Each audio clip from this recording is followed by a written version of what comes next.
Welcome to another episode of Get a Clue, Casual Gamer. Today we are going to be looking at my top 10 games that I've played this year that came out last year. I wasn't doing these videos earlier this year or the end of last year. Yeah, these are kind of like jiggly. I might end up taking them off. Anyway, and because I hadn't done any last year, I realized that a lot of the games that I liked, that I played this year, were new to me and really were new to most people and still are, but they came out last year. Now I'm planning to do a top 10 of games that I played this year, that came out this year. But this is one about last year's games, which actually in some cases might make it easier to find because they've been out enough that word has gotten out and stores have decided to sell them. And so I'm going to let you know the name, the cost, approximate, is it easy to find or not, the difficulty of it, or the level of complexity, let's say, and how long it takes approximately to play. Okay, so let's get started with top 10 games from 2020. Okay, my favorite that I have played, top 10 games from 2020. Okay, well, I mean, last year, who could play much? I mean, we were all stuck in our houses. So anyway, okay, number 10 is the game on this list that I haven't played yet. How can it be on my list? Well, from all indications and everything that I've heard about it and read about it, I feel that I will, and I've played games similar to it, and they're actually on my list. Actually, there's one, maybe not on my list. The one, because it came out in 2019, I think, and I couldn't put it on either of these lists. So anyway, let's just say it intrigued me enough, and I felt confident enough that without even having played it, I got a really good deal on it, and so I got it. It's just like, yeah, you couldn't pass it up. So I got it, and it's my number 10, which is why it's my number 10, because I haven't played it yet. It's called Search for Planet X. Search for Planet X is available. What I did was I didn't go searching every place and all of my different locations like miniaturemarket.com or GameNerds.com or a local game store. I just sat in my chair and I pulled up Amazon. If Amazon had it, it's easy to get. If Amazon doesn't have it, it's probably a little harder to get. Simple as that. I'm trying to make it as simple as possible. $35 is its current price on Amazon. Search for Planet X is the next to the, well, it's a pretty thinky game, a little complex. It's a deduction game. Now, I use the play on words of the game Clue, and because it's the game that I fell in love with when I was 9 years old. And I always liked to play Professor Plum. Anyway, and because of that, I realized as I was playing different games that I tend to like deduction games, where in this game, Search for Planet X, that's exactly what you're trying to do. You're trying to find out in which quadrant Planet X is. You're seeing this. The game board is, a space, space with little quadrant thingies, little sections, and you have to deduce by finding out information of where it's not, deduce where it is. And so it's a pure deduction game. I consider it, keeping in mind casual gaming. This game is not a difficult game for a hobby gamer who likes the harder games. But this is on the higher end of what I call casual game. It would take a little bit more checking of the rules, the rule book, and all that. It can take about an hour to play, so it's on the higher end of what I like to consider for casual gaming. And for the most part, Board Game Geek, BGG, the subjective rating that it's been given is a 2.32 out of 5. So the lowest being 1 and the highest being 5. This is 2.32.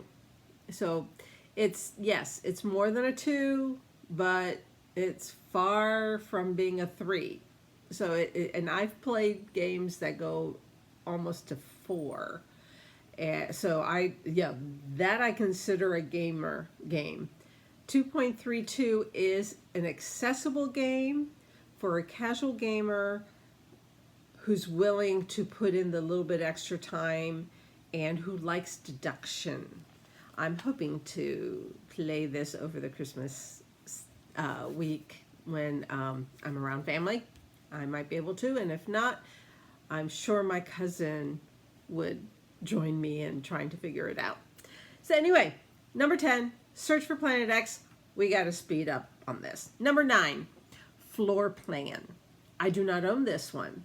My friend owns it, and I've played it with her, and it's a cool game. It's a roll and write. So you roll dice, and then you draw, and you're creating a home layout, a floor plan for a home, following certain rules. And it can be, the rules are what give you points, and you're trying to complete them and finish them so that you get the most points by putting, a window that looks out on a tree, in a bedroom window that looks out on a tree, but then a deck that encircles a closet. I mean, it's like weird stuff. But hey, you're just drawing this floor plan using the dice numbers that are rolled. So it's called Floor Plan. Again, all of these came out in the year 2020. It costs about $17. And so that's quite accessible. $17, roll and write. The level, I consider it a medium. Because you do have to keep track of the floor plan and the objectives and kind of work it out and sketch it out with your pencil on the grid that you have. So I consider it a medium for a casual gamer. And subjectively, BGG people have set it at a 2, which is what I consider a medium. A 2 is a medium, 2.5 and higher is harder. So anyway, Floor Plan, number 9, check it out. It's just drawing shapes. If you throw 2 dice, one's a 3, one's a 6. Whatever thing you're drawing has to be 3 squares by 6 squares, and you're just drawing that out, and then you assign what kind of room it is or whatever. Anyway, that's Floor Plan number 9. Number 8 is The Loop. Now this one is another meteor game. It's a cooperative game, though. So you are cooperating all together. The game can take an hour. Yeah, it can take an hour, and if you're learning it longer, I consider it harder for casual gamers. So, but it's cooperative, so you can work together as long as you. I would say no less than 3 people. I think it works better with more people. I think it gives you a little bit more to work with. And I played it with 3. And yeah, it's BGG gives it a 2.59, which is a little bit on the higher side. And so, yeah, I consider it a harder game, a meatier game for a casual gamer, but it's not over the top. I have not put any of my over the top games on these lists, even though I like them. I don't consider them in the casual gamer level until you're more used to these harder, lower level ones. Yeah, whatever. That was The Loop. In it, it's number 8. You are trying to keep Dr. Foe, who has developed this time machine, or has stolen a time machine, or something to do with a time machine, and he is jumping and appearing in different time zones through history. And our job, as we work together, is to capture all the different foes, fake Dr. Foes, or Dr. Foes who are in their wrong place, and take them to their right place and get that all done before he shows up in more places. And he keeps on showing up in more places. I'm telling you, it's like this spiraling thing, and you're trying to capture all of the Dr. Foes working together with, cards that give you abilities to do certain things. And so, yes, it is an involved game, but because it's cooperative, it's you're spending time talking and having fun with whoever you're playing with. But it is a thinkier one. In fact, it's the second highest in all the ones that I have here, and the highest is my number 7, Honey Buzz. It is adorable. I mean, you look at it and you look at all the pieces. I swear the pieces look like gummy stars and gummy, little chewy candy things. A beautiful setup, and your bees, or you're trying to get more bees to make more nectar, to make more honey. Then you sell the honey and the nectar, I think, as well. It's been a while since I played it, but it's so beautiful that you almost forget that it's quite thinky. And it depends on how many people are playing. I played it with 3 people. We started at midnight. I'm not sure if that was a good idea, but I was at the game retreat, and I finished one game at midnight, and they were just setting up, and I asked if I could join them, and we played Honey Buzz. It was new for all 3 of us, and so it took a little bit longer. I think we finished around 2, but that was because there were 3 of us, and we were constantly going back to the rule book, going, okay, what's this, and trying to remember the rules. Normally, it's down as a 45-minute to 90-minute game, so it is one of the longer games, and it is the thinkiest. It's like, that's my word. You do need to do some planning ahead. It's worker placement, it's market, where you're selling and getting credit and stuff and points, and but it's so cool. These bees making these beautiful components. It's really cool. So Honey Buzz, my number 7. My number 6 is another cooperative game, and it's not that bad. It's a 1.87 on BGG, and I agree, it's a medium. As far as I'm concerned, it gets into that medium level for a casual gamer, but because it's a cooperative, it's it's not overly heavy for any one person. It's Pandemic, Hot Zone, can be Hot Zone America, came out in 2020, Hot Zone Europe came out in 2021. But I have, and I've played Hot Zone North America. And it's Pandemic. It's the same premise as the original Pandemic, except that there's only 3 diseases, and it's only in the North America area and in the Caribbean. Excuse me. And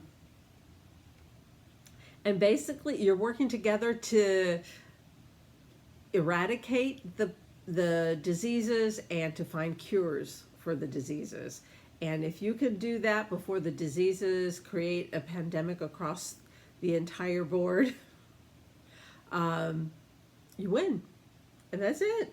That's Pandemic, Hot Zone North America. My number 6. Oh, by the way, the Loop and Honey Buzz are hard to find right now. I think most of them have been bought up for Christmas presents, and so they are not currently very available. If you want one and you find one, get it, unless it's exorbitantly overpriced. But if it's within retail price, that's your bet. I mean, they're really good. But Pandemic Hot Zone is available, $20, so it's not overly priced. You can get regular Pandemic if you want to, and a lot of places have that on sale for about $20 as well. So you can get the whole thing, which is the whole world, or you can get the shorter version, which is just North America. And the shorter version runs about 30 minutes. So it is a shorter version. The longer version doesn't take that long either. I mean, I have that, and I've played it several times, and it takes about an hour. 45 minutes to an hour. But the shorter version, the Hot Zone, plays in about 30 to maybe 45 minutes if you're still learning it and haven't played it a lot. But you can get it for $20.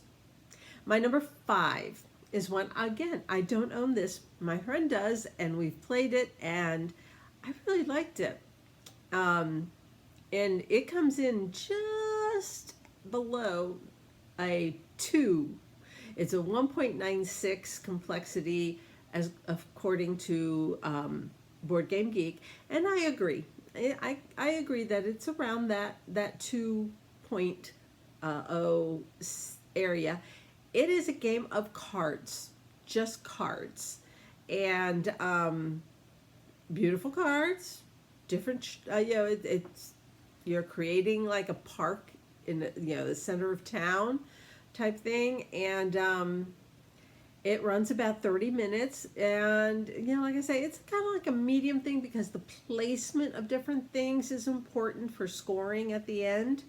And you can get it. It's currently running around $21. So yes, it is available. And Village Green, it's really a lovely game, but there's a little bit of thinking in it because you're trying to place the exact things where they will score the most points. And you might not, something might say it can't be next to something, or it would like to be next to something. And it's just the placement of it. And so that is Village Green, my number 5. And it's really a wonderful, not pushy type of game. It's a strategic, it's a puzzle kind of thing where you're trying to figure out where to place things. And let me take a sip first. Okay, my number 4, I don't own it, and yeah, I saw it a picture of someone who was playing it and went, ooh, that looks interesting. That looks like fun, easy fun. And so I went and I looked it up and I watched the videos, and I'm here like, I I can recreate that game with different things I have around the house and see if I like it and play it. And that's exactly what I did. And I played it with some friends, and it's easy. It's very easy. It's a 1.13 in BGG, and I put it down as easy in my mind even before I looked at BGG. I decided, do I think this is hard, medium, or easy? And I put that one down as easy because it really is super easy. My friend's 9-year-old daughter, I believe she beat us on that one. It's that easy, and it's I haven't told you what it is yet. Number 4 is mountain goats. Mountain goats. You can find it. It's about $24. It's on my Christmas wish list, so we'll see if anyone gets me it. But it's a simple game. It's a quick game, about 20 minutes, and it's just rolling dice and combining. It's 4 dice, and you combine them in any way you want to be able to take your little, in the game, goat-shaped meeple up the numbers on a track climbing mountains, mountain goats. And when you get to the top, you get a disc that's worth certain points, 5, 6, 7, 8, 9, or 10 points. And if you roll those number again and you're still up there, you get another one of the tokens until somebody comes in. Somebody else's goat gets up there and taps you on the shoulder and says, I'm the mountain goat now, and you go all the way back to the bottom of that mountain and work your way back up again. It's a very simple game, and it's my number 4 quick game, mountain goats. My number 3 is one that is party game that I have talked about and done a video about it. I own it. I've played it with all sorts of groups, and everyone has, once they go, oh, okay, now I understand. It goes very quickly. It literally can take 2 minutes to teach and go straight into the game, and it's called Hues and Cues. Simple. Again, I will say, if you are colorblind, it is not a game for you because it is all about color. The hues of different colors. And if they all kind of blend in together, then it's not going to be an easy one for you. It is available right now for $25, which is the correct amount. It's like, don't let somebody get you to spend more than that. $25 is the retail price. And it is available. It is a party game. It takes about 30 minutes if you actually follow all the rules. It plays 3 to 10 people. Very simple, very colorful. BGG rating is a 1.17, and I agree. It's an easy game to bring out. Anyone can play it. If you are a little bit of a gamer and you're with a crowd that has all different levels, some that are barely willing to play a game, this is a game that anyone can play, as long as you're not colorblind. I will say that, because I do have colorblind people in my family, my extended family, so I will give that caveat.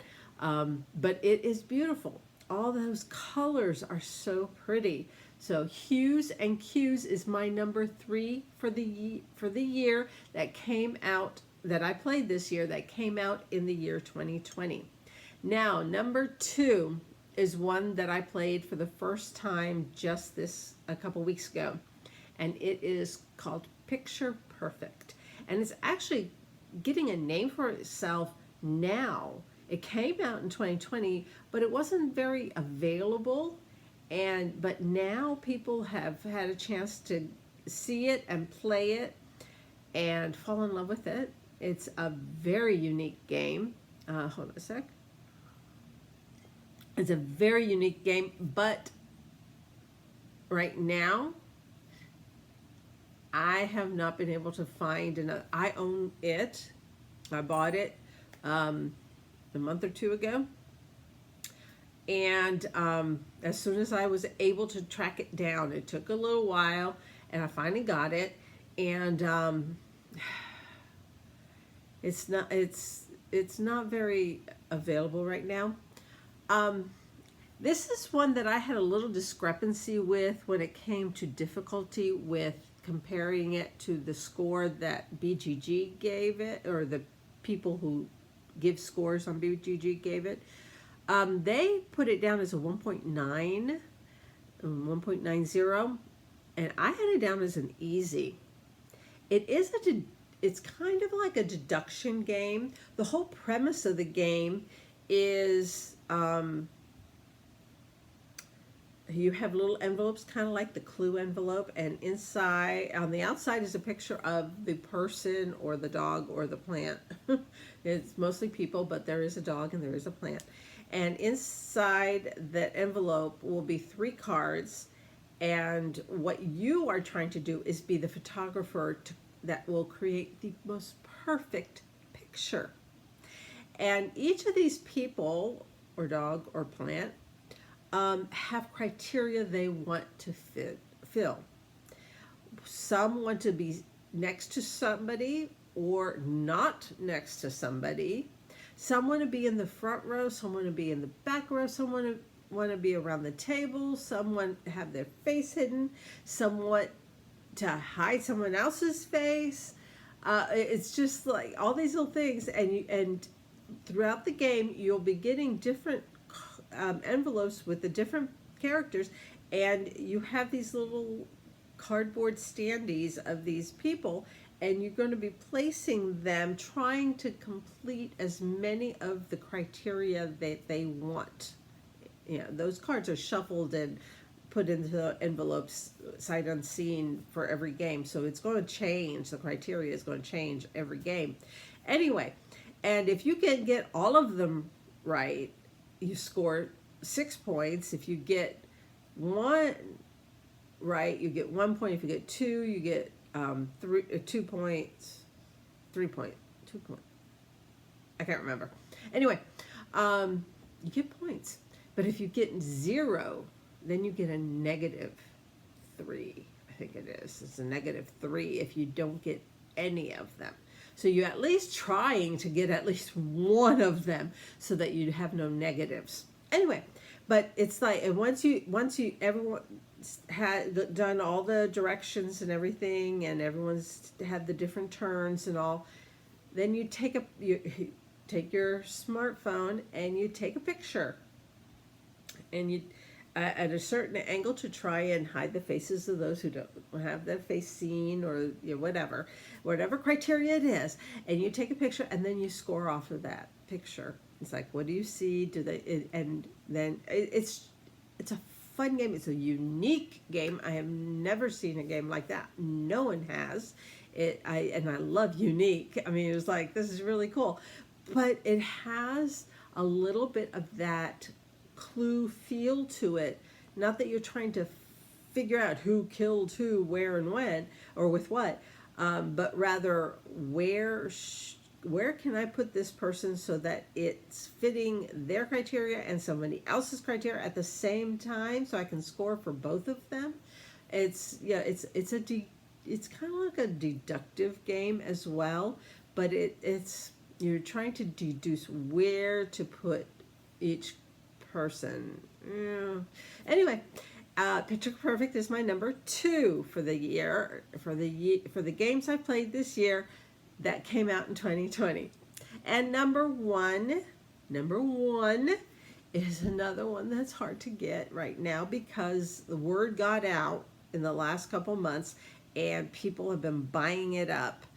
And in fact, I was getting calls from people asking me where they could get one, and I'm like, I looked, and at that time I couldn't find it, but I gave them some ideas of where they might be able to find it, and I think they did. But anyway, it's a Christmas gift, so I'm not going to say who, what, where, when, why, and how. But Project L is my number one. Project L is just a cool game. It's a simple game, yet there is strategy. When you first learn it, you're just, taking these little tiles that are shaped in different polyomino shapes, Tetris shapes, and filling in this little puzzle that, filling in all the spots and getting points. And that then when you start playing it a second or maybe a third time, then you start realizing that you need to strategize a little. Should I take this one to fill first, or should I take this one to fill? And you start thinking through it a little bit more. BGG considers it a 1.52. I thought it was an easy game, an easy one to bring to the table, and everyone who's played it has thought, wow, these pieces are so cool. If you've ever played Azul, the original Azul, and actually I think the third one, what's it called? Pavilion. If you play the tiles that you use, that kind of feel to them, that's what the Project L tiles feel like, but they're small. They're much smaller, and but that's the same material, smooth, bright color plastics. Really, not a cheap plastic, a nice, almost like a Bakelite plastic. If you're into antiques and stuff, but Bakelite. And it's a very simple thing to get to the table and to teach the basics of, and then the strategy comes later.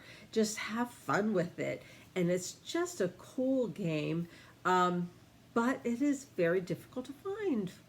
I know it is. Oh, I forgot to mention number 2, Picture Perfect, can be a little, well, they have it down as 50 to 90 minutes. That's ridiculous. We did not spend an hour on it, and there were 4 of us playing. So I don't see how it could take 90 minutes to play Picture Perfect unless everyone was just kind of going, I don't know what to do with this. I mean, it's like,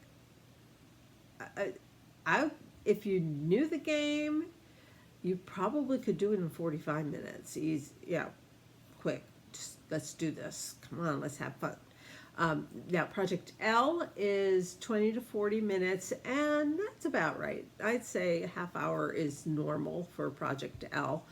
I consider it a little bit easier than the Board Game Geek, where they have it as a 1.52. I consider it more like a 1.4, 1.35, around there. Not hard at all. But Project L. So my top 10 that I played in 2021 that came out in 2020 that are casual games. Some of them are on the high end of casual games, and some are on the very low end of casual games, or reverse for y'all. There we go. 10, 9, 8. Let's go down.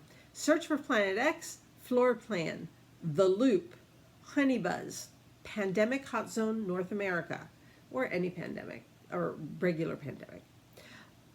Number 5, Village Green, Mountain Goats, Hues and Cues, Picture Perfect, and Project L.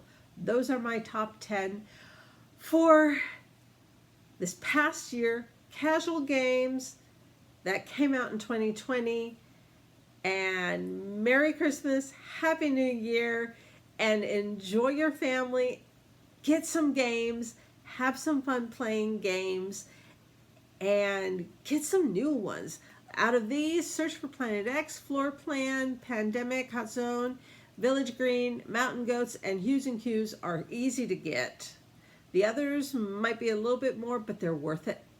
So And if maybe you not get it before Christmas, but in the new year you come across one of them and you'll know this one's a pretty good game. I'll talk to you later. See you then. Bye.